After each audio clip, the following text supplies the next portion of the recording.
Hello friends, स्वागत है आप सभी का आपके अपने YouTube channel teach for target पे। उम्मीद है आप सब अच्छे होंगे, स्वस्थ होंगे और मस्त होंगे। जो लोग चैनल पे नए हैं वो चैनल को सब्सक्राइब कर लीजिएगा, बेल आइकन को प्रेस कर दीजिएगा ताकि हमारी कोई भी वीडियो का नोटिफिकेशन आप लोगों को मिल जाए। उम्मीद है आप लोग अब तक मैथ पेडागोजी का क्वेश्चन देख लिए होंगे। जिन लोगों ने नहीं देखा है उन लोगों को लिंक डिस्क्रिप्शन बॉक्स में मिल जाएगा, आप लोग जाके वहाँ से देखिए।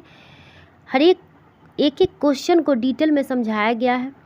और जैसा कि आप लोगों को पता है कि सुपर टेट आने वाला है, जो बीपीएससी जिसके माध्यम से एग्ज़ाम लेगी, बीपीएससी के माध्यम से जो एग्ज़ाम होगी उससे भी रिलेटेड जो भी इम्पोर्टेंट लग रहा है हम लोगों को। अभी सिलेबस चूँकि पता है नहीं कि क्या आने वाला है, क्या किस तरह के क्वेश्चंस आएंगे, तो जो चीज़ लग रहा है कि हाँ ये आ सकता है उस पर भी प्रॉपर वीडियो बना हुआ है। आप लोग जाके देखिए, आप लोगों को ज़रूर फ़ायदा होगा।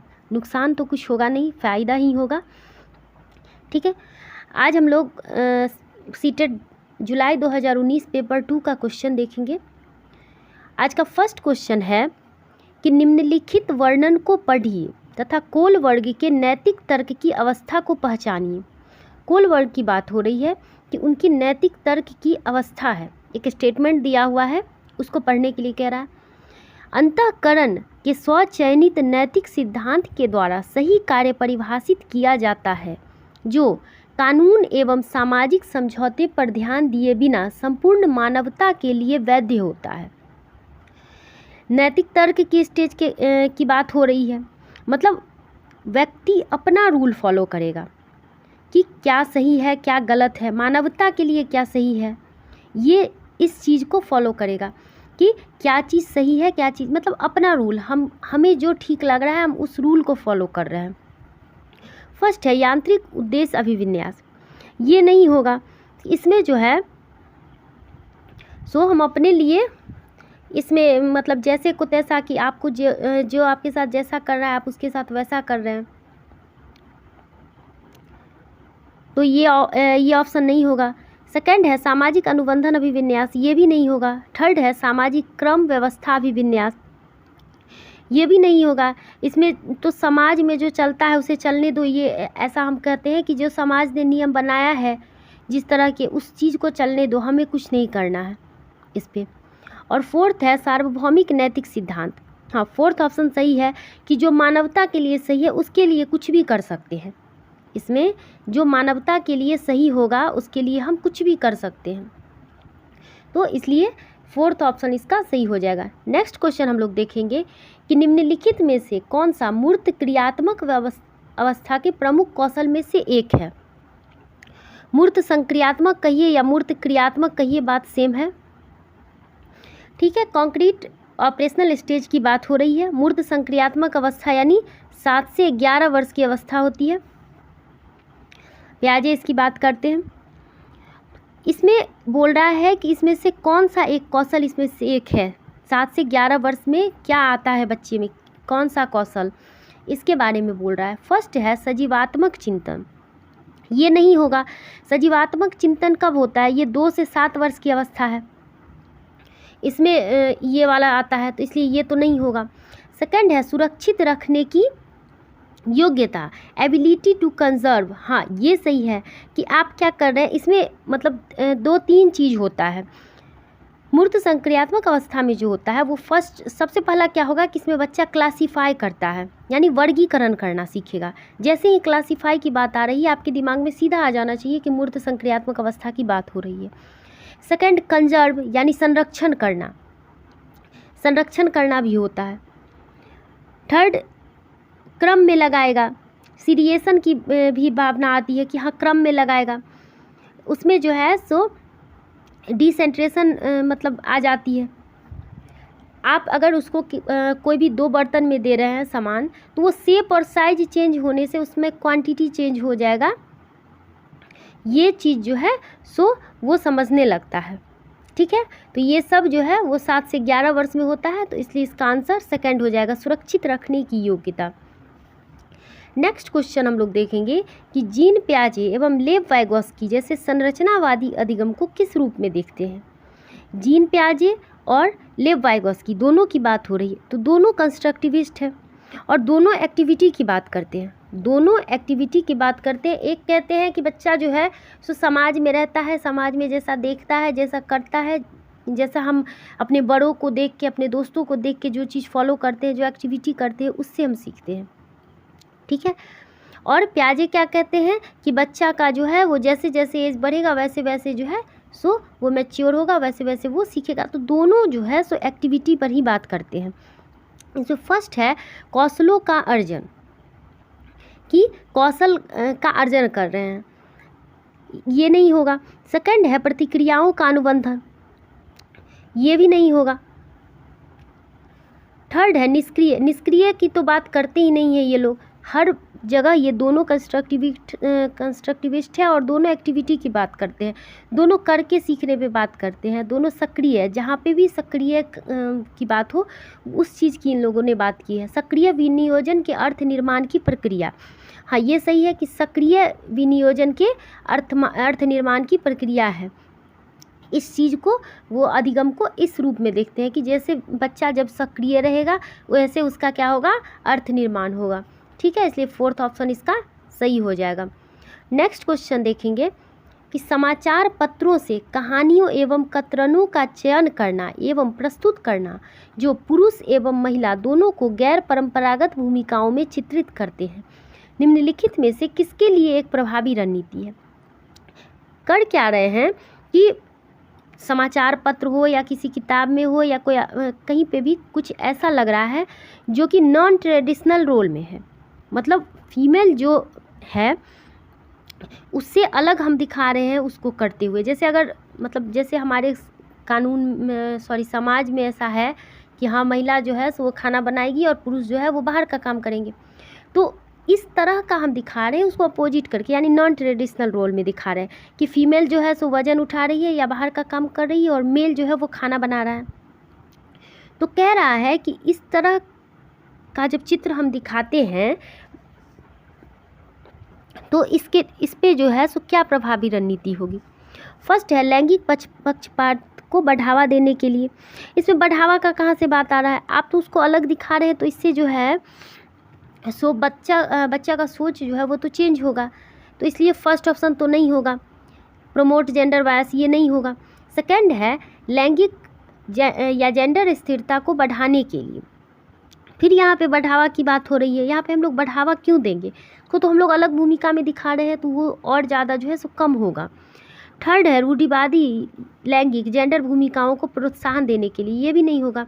फोर्थ है लैंगिक जेंडर रूढ़िवादी रूढ़ियों का सामना करने के लिए, हाँ ये सही है कि आप अगर बच्चे को इस तरह की चीज़ दिखा रहे हैं कि हाँ, या वो अपने घर में ही देख रहा है कि मेरे पापा जो है वो घर का भी काम कर रहे हैं और मम्मा जो है वो बाहर का भी अगर कुछ लाना हो रहा है तो मम्मा लेके आ रही है और पापा जो है घर का काम कर रही है, तो अगर आप इस तरह की बात कर रहे हो उसके पास, तो वो क्या बोलेगा, नहीं मेरे घर में तो ऐसा नहीं होता, या मैंने ऐसा नहीं देखा है, या वो उसके दिमाग में क्या आएगा, झट से एग्जाम्पल आ जाएगा कि हाँ मैंने इस तरह का चीज़ देखा है और ऐसा नहीं होता है। ठीक है, तो इससे क्या होगा, उसको सामना करने के लिए ये बेहतर होगा। तो फोर्थ ऑप्शन इसका सही हो जाएगा। नेक्स्ट क्वेश्चन हम लोग देखेंगे कि निम्नलिखित में से कौन बच्चे के समाजीकरण में एक महत्वपूर्ण भूमिका अदा करती है। सोशलाइजेशन की बात हो रही है कि क्या चीज़ जो है वो समाजीकरण में महत्वपूर्ण है, किससे जो है वो बच्चे का समाजीकरण होता है। फर्स्ट है मीडिया। मीडिया का तो बहुत बड़ा रोल होता है कि मतलब मीडिया से सोशलाइजेशन होता है, क्योंकि बच्चा जो है अगर जिस तरह का देख रहा है, जैसे कोई कार्टून चैनल देख रहा है या न्यूज़ चैनल पे देख रहा है कुछ भी चीज़, या वो कोई मूवी देख रहा है, तो वो क्या करेगा, उस चीज़ को जल्दी कॉपी करता है। आप देखते होंगे कि बच्चा जो कार्टून में देख रहा है और अगर कोई मतलब उस तरह का आवाज़ निकाल के बोल रहा है छोटा बच्चा, तो आप देखिएगा कि नेक्स्ट डे से बच्चा भी उसी तरह से बोलना शुरू कर दिया, या वो कुछ अगर ऐसा एक्टिविटी कर रहा है तो बच्चा भी उसको क्या करता है, देख के करना शुरू कर देता है। अगर आप लोग समाजीकरण के बारे में नहीं जानते हैं तो मैंने इसको डिटेल में बताया हुआ है, आप लोग जाके देख सकते हैं, वहाँ पे प्लेलिस्ट में जाइएगा तो आप लोगों को मिल जाएगा वहाँ पे CDP का चैप्टर वाइज, जितना तक मैंने अभी करवाया है उतना आप लोगों को दिख जाएगा। सेकंड है विद्यालय का तो होता ही है, विद्यालय का तो बहुत बड़ा रोल है। थर्ड है परिवार में तो फर्स्ट सोशलाइजेशन होता है, परिवार से ही बच्चा निकलता है, तो सबसे पहले तो वो क्या करता है, परिवार में ही सीखता है। अपने बड़े बुजुर्गों को देखता है, अपने माता पिता को देखता है, जिस तरह से देखता है उस तरह से सीखता है। तो फैमिली का तो सबसे बड़ा रोल है। और फोर्थ है पास पड़ोस। पास पड़ोस का भी होता है, क्योंकि बच्चा परिवार से निकल के पास पड़ोस में ही जाता है, और पास पड़ोस में वो जिस तरह के पड़ोस में रहता है, जिस तरह के समाज में रहता है, वो उस तरह का चीज़ सीखता है। तो फोर्थ होगा। तो यहाँ पे सारा का रोल है, तो फोर्थ हो जाएगा 1 2 3 4। नेक्स्ट क्वेश्चन हम लोग देखेंगे, हार्वर्ड गार्डनर के बहुबुद्धि सिद्धांत के अनुसार निम्नलिखित विशेषताओं से युक्त एक व्यक्ति की बुद्धि को किस प्रकार से वर्गीकृत किया जा सकता है। हार्वर्ड गार्डनर की बात हो रही है। हार्वर्ड गार्डनर, आप लोगों को पता है कि उन्होंने जो है बहुबुद्धि का सिद्धांत दिया था हार्वर्ड गार्डनर ने। अब कह रहा है कि उनके अनुसार निम्नलिखित विशेषताओं से युक्त एक व्यक्ति की बुद्धि को किस प्रकार से वर्गीकृत किया जा सकता है। यहाँ पे कुछ स्टेटमेंट दिया हुआ है। विशेषता: दूसरे की मनोदशा, स्वभाव, प्रेरणा तथा अभिप्राय को उचित तरीके से पता लगाने एवं प्रतिक्रिया करने की योग्यता।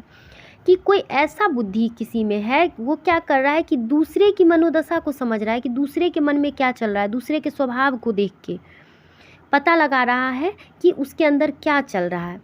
तो ये सिंपल सा हम लोग याद रखेंगे। जैसे ही दूसरों के बारे में बात हो रही है तो ये इंटरपर्सनल होगा।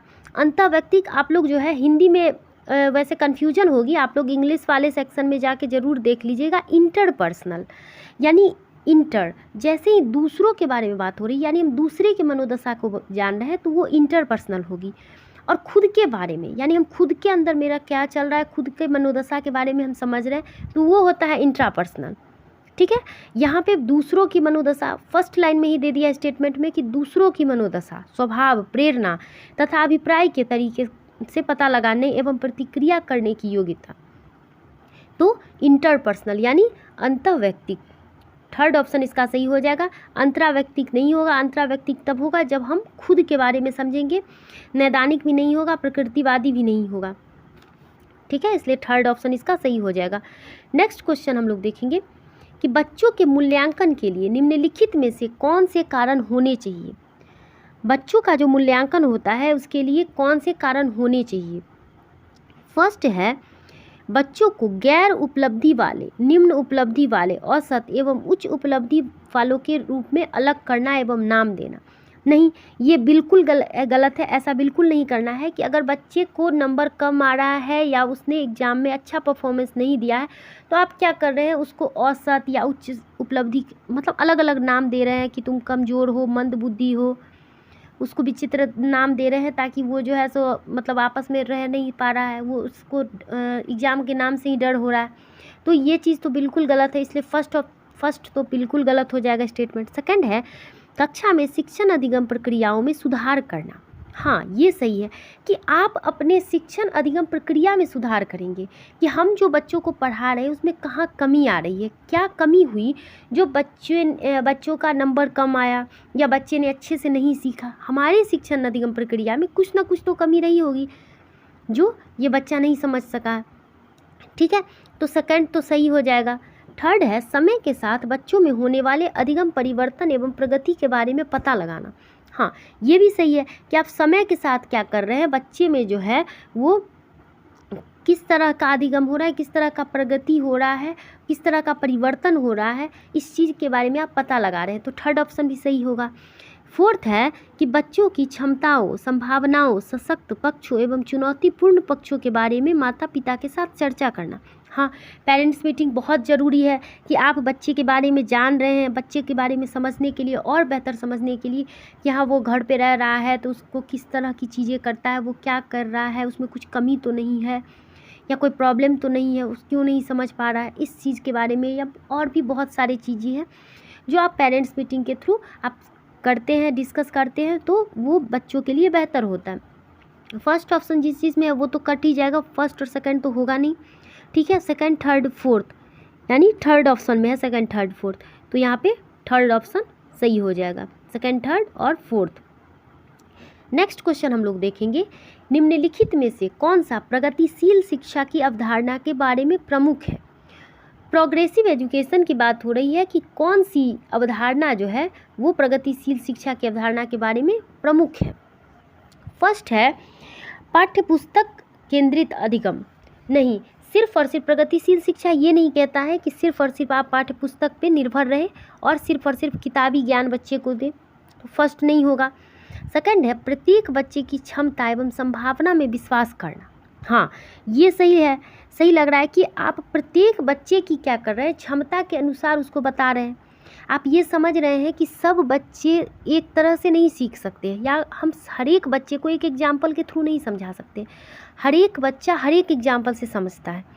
कोई एक बार में समझ जाता है तो किसी को दो समझने में थोड़ा देर लगता है, और 2 बार में समझाएंगे हम उसको तो, या कोई अगर इस एग्जाम्पल से एक बच्चा समझ रहा है तो ज़रूरी नहीं है कि दूसरा बच्चा भी उस तरह से ही समझ जाए, उसी एग्जाम्पल से समझ जाए। तो प्रत्येक बच्चा की क्षमता अलग हो सकती है, होती है। इस चीज़ में हम क्या करेंगे, विश्वास रखेंगे, तो ये सही है। थर्ड है मानक निर्देश एवं मूल्यांकन। ऐसा नहीं है, मानक निर्देश तो ये नेगेटिव वर्ड हो गया, थर्ड भी नहीं होगा। फोर्थ है बाह्य प्रेरणा तथा एक रूप मूल्यांकन मान। आप क्या कर रहे हैं, उसको डरा रहे हैं कि तुम अगर फेल हो गए तो मैं तुम्हें जो है सो दंड दूंगा, या तुम्हारे माता पिता को कंप्लेन कर दूंगा, या तुम्हारे साथ बहुत बुरा करूंगा। तो ये चीज़ भी जो है वो सही नहीं है, इसलिए सेकंड ऑप्शन 8 का सेकंड ऑप्शन सही हो जाएगा। नेक्स्ट क्वेश्चन हम लोग देखेंगे, विकास में व्यक्तिगत विभिन्नता को समझने के लिए क्या महत्वपूर्ण है।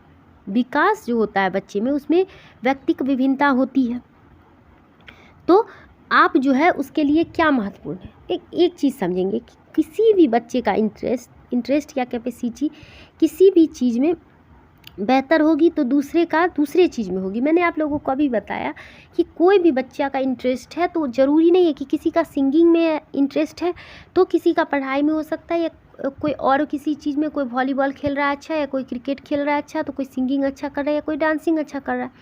तो हर एक बच्चे का इंटरेस्ट और कैपेसिटी अलग अलग होती है। फर्स्ट हम लोग देखेंगे वंशागत विशेषताओं पर विचार करना, जो प्रत्येक व्यक्ति को जीवन में विशेष शुरुआत देती है। ऐसा नहीं होगा कि वंशागत विशेषताओं, यानी हम क्या कर रहे हैं कि अपने मतलब हेरिडिटी में, कि हमारे जो है वो परिवार से हमें ऐसा मिला है और उस चीज़ पे आप कर रहे हैं, तो ये चीज़ जो है नहीं होगा, फर्स्ट ऑप्शन गलत हो जाएगा। सेकंड है पर्यावरण कारकों पर विचार करना, जो लोगों को प्रभावित करते हैं। ठीक है, पर्यावरण कारक पे आप विचार कर रहे हैं, पर सिर्फ और सिर्फ पर्यावरण का ही योगदान नहीं होता है हमारे विकास में, ठीक है, तो इसलिए सेकंड ऑप्शन भी गलत हो जाएगा। थर्ड है शरीर एवं दिमाग के परिपक्व पर विचार करना, कि आप जो है अगर आप में ये चीज़ जो है व्यक्तिगत विभिन्नता जो है उस पर हम क्या कर रहे हैं कि अपने शरीर और दिमाग में मतलब परिवर्तन हो रहा है, इस कारण ऐसा हो रहा है, ऐसा कुछ नहीं है, ठीक है, थर्ड ऑप्शन गलत हो जाएगा। फोर्थ है वंशागत विशेषताओं के साथ साथ पर्यावरणीय कारकों एवं उसकी पारंपरिक क्रिया पर विचार करना। हाँ, ये सही है कि कुछ चीज़ जो है हमारे विकास में, वो कुछ चीज़ जो है वो हमें वंशागत मिली है, हमारे परिवार से हमें मिली है, और कुछ चीज़ जो हम समाज में रह रहे हैं पर्यावरणीय कारकों से, जो समाज में रह रहे हैं, समाज के लोगों से मिल रहे हैं, जिस तरह का वातावरण मिल रहा है, उस चीज़ से हम लोग क्या कर रहे हैं, सीख रहे हैं, तो फोर्थ ऑप्शन इसका सही हो जाएगा। नेक्स्ट क्वेश्चन हम लोग देखेंगे, निम्नलिखित में से कौन सा विकास का सिद्धांत नहीं है। कौन सा विकास का सिद्धांत नहीं है, इस नहीं पे आप लोगों को एकदम जोर दे के क्वेश्चन को पढ़ना है, और जब भी आप लोग क्वेश्चन सॉल्व कीजिए तो अच्छे से क्वेश्चन को पढ़िए कि कहाँ पे, कभी कभी क्या होता है कि हम लोग समझते हैं कि वहाँ पे पूछ रहा है कि क्या है, और नहीं पे ध्यान नहीं देते, इसलिए ये नॉट पे एकदम ध्यान देना। फर्स्ट है कि व्यक्ति अलग अलग गति से विकास करते हैं। हाँ, ये चीज़ सही है कि हर एक बच्चा जो है वो अलग अलग गति से विकास करता है। कोई बच्चा, ज़रूरी नहीं है कि कोई बच्चा 1 साल में चलना सीख गया है तो दूसरा बच्चा भी 1 साल में ही चलना सीख जाए, तो हर एक अलग अलग गति से उसका विकास होता है। सेकंड है विकास तुलनात्मक रूप से क्रमिक होता है। हाँ, ये भी सही है कि विकास जो होता है वो मतलब तुलनात्मक रूप से क्रमिक होता है, एक क्रम में होता है। थर्ड है विकास समय के साथ धीरे धीरे घटित होता है। हाँ, ये भी सही है कि विकास जो है सो समय के साथ क्या होता है, धीरे धीरे घटित होता है, तो ये फर्स्ट, सेकंड और थर्ड तो सही है, और हमें पूछ रहा है कि क्या सही नहीं है। विकास की सटीक गति एवं प्रकृति जन्म के समय ही निर्धारित हो जाती है। ऐसा बिल्कुल नहीं है। कुछ हद तक हम लोग अनुमान लगा लेते हैं कि हाँ कुछ चीज़ कि हाँ ये इसका जो है इस चीज़ में इंटरेस्ट है तो हो सकता है ये आगे जाकर यही चीज़ करे, लेकिन हम लोग एकदम जो है वो सटीक अगर लगा लें तो इतना बेरोज़गारी तो होता नहीं कि हम लोग जो है वो क्या करते कि बच्चे को बचपन में ही समझ जाते कि हाँ इसका एकदम सटीक कि तुमको जो है वो डॉक्टर बनना है या तुमको टीचर बनना है या तुमको इंजीनियर बनना है और तुम इसी फील्ड में काम करो। इस चीज़ का एकदम सटीक निर्धारण अगर हो जाता तो हर एक पेरेंट्स जो है वो अपने बच्चे को हर एक चीज़ के लिए एकदम तैयार कर देते और वो बेहतर से बेहतर कर देता। तो ऐसा तो होता नहीं है, हमें पता नहीं होता है कि क्या करना है और पहले तो हमारा ध्यान बहुत तरह घूमता है कि हमें ये करना है, हमें वो भी करना है, हमें ये करना, और फिर क्या करते हैं हम लोग अपने जिस चीज़ के लिए हम लोगों का है उस चीज़ के तरफ हम लोग बढ़ते हैं। तो इसलिए हम लोग उसका क्या कर सकते हैं, सटीक गति एवं मतलब सटीक गति एवं प्रकृति निर्धारित नहीं कर सकते हैं। इसलिए फोर्थ ऑप्शन गलत है और यही चूँकि हम लोगों से गलत ही पूछा है इसलिए यही सही है। नेक्स्ट क्वेश्चन हम लोग देखेंगे। अनेक शोध अध्ययनों से पता चलता है कि शिक्षक लड़कियों की अपेक्षा लड़कों से अधिक पारंपरिक क्रिया करते हैं। लड़कियों की अपेक्षा लड़कों से अधिक पारंपरिक क्रिया करते हैं, यानी शिक्षक जो है मतलब ऐसा शोध से पता चला है कि इसका सही विवेचना क्या है, मतलब शोध से पता चला है कि शिक्षक लड़कियों की अपेक्षा मतलब कोई भी टीचर जो है वो लड़कियों की अपेक्षा क्या करता है, लड़कों से अधिक, मतलब कुछ भी चीज़ है तो हम लोग क्या करें, अगर कोई मैथ का ही क्वेश्चन है तो क्या कर रहा है शिक्षक, ये लड़की है इससे नहीं होगा, तुम लड़के हो, तुम्हारा मतलब लड़की को ज़्यादा मतलब प्रोत्साहित कर रहा है कि हाँ ये तुम्हारे से होगा। तो ये चीज़ जो है वो मतलब किस चीज़ की विवेचना कर रहा है। फर्स्ट है लड़कियों की तुलना में लड़कों में शैक्षणिक क्षमताएं काफ़ी अधिक होती है। लड़कियों की तुलना में लड़कों में ऐसा कुछ नहीं है। अगर ऐसा होता तो आजकल जो है सो लड़की का जितना मतलब लड़कियां जितनी तेज़ी से आगे बढ़ रही है उतना बढ़ती नहीं, तो इसलिए फर्स्ट ऑप्शन तो बिल्कुल गलत है। सेकंड है लड़कियों की तुलना में लड़कों को अधिक अवधान की आवश्यकता होती है, ऐसा भी नहीं है। थर्ड है यह शिक्षण में लिंग पक्षपात का एक उदाहरण है। हाँ ये सही है कि आप क्या कर रहे हैं, किसी एक लिंग के प्रति ज़्यादा झुकाव दे रहे हैं। ये ऐसा नहीं है कि आप लड़कों के प्रति ही कर रहे हैं। अगर आप लड़कियों के प्रति भी ज़्यादा झुकाव दे रहे हैं और लड़कों पे कम ध्यान दे रहे हैं, जैसे अगर कोई सिंगिंग कंपटीशन है तो लड़कों का अगर रुचि है उस चीज़ में और आप कह रहे हैं कि नहीं सिंगिंग जो है वो लड़कियों के लिए है या डांसिंग जो है वो लड़कियों के लिए और आप लड़की को ही अधिक प्रोत्साहित कर रहे हैं, तो वो भी लिंग पक्षपात का एक उदाहरण है। ठीक है, इसलिए थर्ड ऑप्शन सही हो जाएगा। फोर्थ है कक्षा में लड़कियों की तुलना में लड़कों को अधिक आसानी से नियंत्रित किया जा सकता है। ऐसा नहीं है कुछ भी कि लड़कों को जो है अधिक आसानी से नियंत्रित कर सकते हैं। लड़कियां तो ऐसे ही डरी सहमी सी रहती है, एक बार उसको ज़ोर से डांट दो सिमट जाएगी। लेकिन ये भी ऐसा भी मैं नहीं कहूँगी, ये भी एक तरह से जेंडर रूढ़िवादिता हो जाएगी, लेकिन जहाँ तक हम लोग देखते आ रहे हैं, लेकिन ये भी गलत है। ठीक है, इसलिए इसका थर्ड ऑप्शन सही हो जाएगा। नेक्स्ट क्वेश्चन हम लोग देखेंगे। एक समस्या को मूल एवं अपसारी समाधान के साथ करने की योग्यता निम्नलिखित में से किसकी एक प्राथमिक विशेषता है। अपसारी यानी डाइवर्जेंट सॉल्यूशन की बात हो रही है।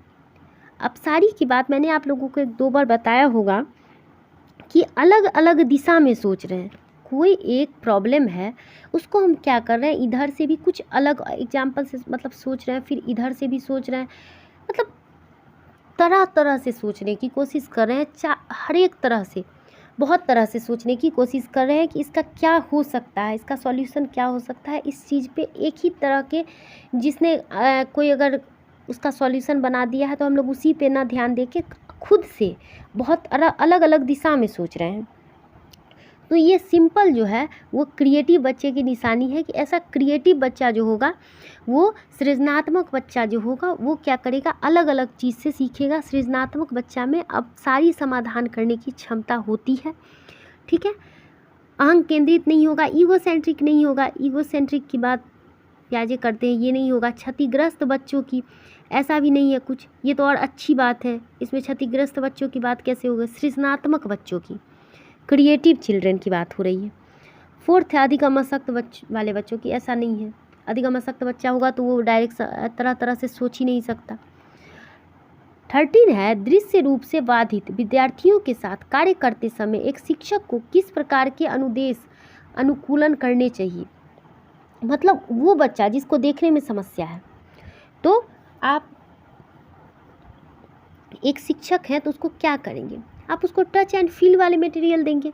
जैसे अगर मतलब कोई भी बच्चा है जो पूरी नहीं देख रहा है या हल्का उसको दिख रहा है या थोड़ा बहुत दिख रहा है, तो आप उसको क्या होगा, उसको टच और फील करने में समस्या नहीं, उसको सुनने में समस्या नहीं होगी, उसको देखने में समस्या है। तो आप क्या करेंगे, उसको मतलब उसको सुनने वाला चीज़ देंगे या उसको छू के महसूस करने वाली चीज़ देंगे। फर्स्ट ऑप्शन देख लेते हैं, स्पष्ट रूप से बोलना तथा छूकर महसूस करने वाली सामग्रियों का अधिक मात्रा में प्रयोग करना। सही बात है कि आप क्या कर रहे हैं, उसको टच एंड फील चीज़ों का यूज करने के लिए कह रहे हैं। स्पष्ट रूप से उसको बोल रहे हैं कि हाँ भाई तुम देख नहीं सकते हो, सुन तो सकते हो, तुम सुन के तो समझ सकते हो कि मैं कहना क्या चाह रही हूँ। तो फर्स्ट ऑप्शन तो सही लग रहा है। सेकंड देखेंगे, कई प्रकार की दृश्य प्रस्तुत करने, उसको देखने में समस्या है और आप उसको दृश्य प्रस्तुतियों का प्रयोग करें, कितना भी दिखा दो वो थोड़ी ना देख पाएगा, उसको तो सुनने मतलब बोल के आप स्पष्ट रूप से बोल रहे हैं कि हाँ इस चीज़ को सुनो, छूकर महसूस करो। थर्ड है, स्वयं अभिविन्यास करना ताकि विद्यार्थियों से ध्यान दे सके। आप कितना भी एक्टिविटी कर लो, उससे बच्चा जो है वो थोड़ी ना देख पाएगा, तो ये भी नहीं होगा। अनेक प्रकार के लिखित कार्यों, विशेष रूप से वर्कशीट पर ध्यान केंद्रित नहीं, यहाँ पे भी देखने की बात हो रही है, इसलिए फर्स्ट ऑप्शन सही हो जाएगा। नेक्स्ट क्वेश्चन हम लोग देखेंगे, सहयोगात्मक अधिगम एवं हम उम्र साथियों के द्वारा शिक्षण का एक समावेशी कक्षा में किस प्रकार से उपयोग करना चाहिए। सहयोगात्मक अधिगम की बात हो रही है कि सहयोगात्मक अधिगम एवं हम उम्र साथियों के द्वारा शिक्षण का एक समावेशी कक्षा में किस प्रकार उपयोग होना चाहिए। फिर से समावेशी कक्षा की बात हो रही है कि आप सहयोग के द्वारा सिखा रहे हैं, मतलब अपने हम उम्र साथियों के साथ यानी ग्रुप में सीख रहे हैं। सक्रिय रूप से आप क्या कर रहे हैं, आगे बढ़ाना चाहिए, मतलब आगे बढ़ाना चाहिए। समावेशी कक्षा में आप क्या करेंगे ये कह रहा है, तो आप क्या करेंगे, सक्रिय रूप से उसे आगे बढ़ाइएगा। ग्रुप में सीखने के साथ मतलब सीखने के लिए कहेंगे, तो जहाँ पे भी सक्रिय रूप की बात हो रही है वही आगे सही होना चाहिए। फर्स्ट है, सक्रिय रूप से आगे बढ़ाना चाहिए। सही बात है कि आप क्या कर रहे हैं, सक्रिय रूप से उसको बोल रहे हैं कि हाँ तुम सहयोग के साथ अपने दोस्तों के साथ ग्रुप में डिस्कस करके या जिस तरह से हो रहा है उस तरह से तुम क्या करो, आगे बढ़ो। सेकंड है, सक्रिय रूप से हतोत्साहित करना, नहीं डिस्करेज नहीं करना है, हमें इनकरेज करना है, इसलिए सेकंड नहीं होगा। थर्ड है, कभी कभी प्रयोग करना चाहिए, नहीं कभी कभी नहीं प्रयोग करना चाहिए, हमेशा प्रयोग करना चाहिए कि आप समावेशी कक्षा में उसका उपयोग करना चाहिए और हर वक्त इसका सहयोग के साथ आप उसको अधिगम करने के लिए प्रोत्साहित करें। प्रयोग नहीं करना चाहिए ऐसा भी नहीं, ठीक है। इसलिए इसका ऑप्शन फर्स्ट सही हो जाएगा कि सक्रिय रूप से आप उससे आगे बढ़ाना चाहिए। नेक्स्ट क्वेश्चन हम लोग देखेंगे कि निम्नलिखित में से कौन सा समावेशी कक्षा में सबसे अधिक महत्वपूर्ण है। क्या चीज़ जो है वो समावेशी कक्षा में सबसे अधिक महत्वपूर्ण है। एक रूप निर्देश, नहीं एक रूप निर्देश हमें नहीं देना है, यूनिफॉर्म सही है कि आप जो है बच्चे को यूनिफॉर्म पहन के आने के लिए बोल रहे हैं, वो चीज़ ठीक है, लेकिन आप एक रूप निर्देश में सिखा रहे हैं, ये चीज़ नहीं होगा। मैंने आप लोगों को कभी बताया कि हाँ एक तरह का ड्रेस पहनना ठीक है कि उसको पता नहीं चल रहा है कि कोई गरीब है या कोई अमीर है या मतलब किसी को कोई प्रॉब्लम है, ये इस चीज़ का पता नहीं चले, इसलिए हम लोग यूनिफॉर्म का यूज करते हैं। पर समझाने के टाइम में हमें अलग अलग तरह से समझाना पड़ेगा। मैंने आप लोगों को कभी बताया कि हर एक बच्चा एक एग्जाम्पल से नहीं समझ सकता, हर एक बच्चे को समझाने के लिए आपको अलग अलग एग्जाम्पल का यूज करना होगा। तो एक रूप निर्देश का तो यूज़ नहीं करना है, समावेशी कक्षा में इस तरह का यूज़ नहीं करना है। मानकीकृत परीक्षण का भी यूज़ नहीं करना। थर्ड है, प्रतियोगी अधिगम को बढ़ावा देना। आप क्या कर रहे हैं, बच्चे में कंपटीशन करा रहे हैं, ये भी सही बात नहीं है। फोर्थ है, विशिष्ट शिक्षा योजना। हाँ ये सही है, विशिष्ट शिक्षा योजना यानी बच्चों की क्या ज़रूरत है, बच्चे की क्या ज़रूरत है उस हिसाब से शिक्षा व्यवस्था में हम क्या कर रहे हैं, परिवर्तन कर रहे हैं। पेरेंट्स मीटिंग कर रहे हैं, मैंने आप लोगों को बताया कि पेरेंट्स मीटिंग करेंगे कि जैसा भी हो बच्चों को जानने की कोशिश करेंगे कि उसको किस चीज़ में इंटरेस्ट है, वो क्या सीखना क्या चाह रहा है, किस जगह पे उसको प्रॉब्लम हो रही है। अगर एक एग्जाम्पल से वो एक बच्चा समझ रहा है तो ये नहीं समझ रहा है इसमें क्या प्रॉब्लम है, क्यों नहीं समझ पा रहा है, कुछ ना कुछ तो प्रॉब्लम होगी जो वो समझ नहीं पा रहा है। तो विशिष्ट शिक्षा योजना का हम लोग अधिक महत्व देंगे। तो यहाँ पे 4th ऑप्शन सही है। और आज के लिए इतना ही, और आगे का 15 क्वेश्चन हम लोग कल देखेंगे। उम्मीद है आप लोगों को सेशन अच्छा लगा हो। आप लोग मेरी पूरी वीडियो देखें, इसके लिए बहुत बहुत धन्यवाद आप लोगों को। जो लोग चैनल पर नए हैं वो लोग चैनल को सब्सक्राइब कर लीजिएगा। आप लोगों को आगे बहुत फ़ायदा होने वाला है। और प्लीज़ लाइक कीजिए, और जो भी आप लोगों को जैसा भी लगे कमेंट ज़रूर कीजिए, और अपने फ्रेंड्स को भी शेयर कीजिए जो लोग नया सीटेट की तैयारी कर रहे हैं। उम्मीद तो लग रही थी कि जुलाई में एग्ज़ाम होगी, और अगर एग्ज़ाम होगी तो 2 महीने पहले नोटिफिकेशन आ जाएगा और 2 महीने के बाद भी एग्ज़ाम ले लिया जा सकता है। तो आप लोग अपनी तैयारी को एकदम ज़ोरदार रखिए, ताकि एग्ज़ाम कभी भी हो तो हम लोगों को घबराना नहीं है उस चीज़ से, और डट के सामना करना है। हम लोग आपके साथ हैं। ज़्यादा से ज़्यादा शेयर कीजिए, ठीक है। Thank you.